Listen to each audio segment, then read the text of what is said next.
مزار شریف تے مجدد پاک رحمت اللہ علیہ دے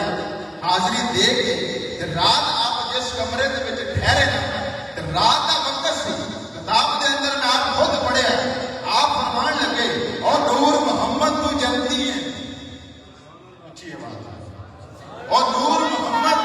تو جنتی ہے اور عبد الحق تو بھی جنتی ہے ایک ساڈا شیخو پورے دا مرید ہے وہ بھی جنتی ہے مریداں نے ہاتھ جوڑ کے عرض کیتی لج پالا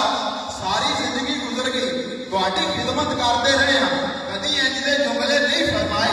اج کیوں فرما رہے جی سنیا جملہ نوٹ کر میرے پیر و مرشد حضور قبلہ ثانی الی ثانی حضرت میاں غلام اللہ شرک پوری فرماتے نے او بیلیو اس وقت میرے اور حضرت مجدد عالم ثانی کے درمیان کوئی پردہ نہیں میرے اور حضرت مجدد عالم ثانی کے درمیان کوئی پردہ نہیں جو میرے آقا مجدد عالم ثانی مینوں فرما رہے نے وہ اگے میں تانوں پتہ لگیا سرکپور شریف والے بزرگ جان حضرت مجدد پاک رحمت اللہ علیہ دے مزار تے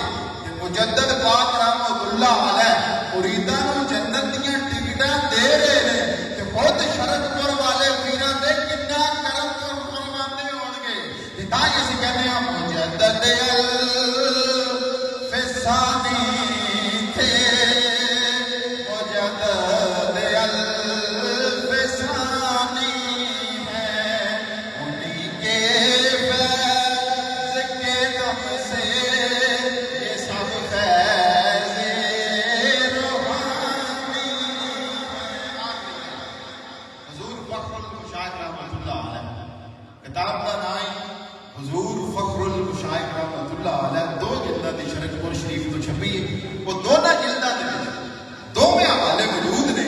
جدوں میرے آقا حضرت حضور شیر ربانی رحمت اللہ علیہ دا مثال با کمال ہویا نا اپنی گھر والی دا مثال با کمال ہویا نا تے مریداں عرض کیتی حضور اگے شادی کر لو نکاح کر لو تہاڈا ساری قوم تے کوئی پتر نہیں تے تہاڈے دنیا تو جان تو بعد یہ تہاڈے مریداں دا تہاڈا جڑا نواسا ہوئے گا خیال رکھے گا تے میرے آقا حضرت حضور شیر ربانی رحمت اللہ علیہ فرماندے نے او بیلیاں پریشان بیلیوں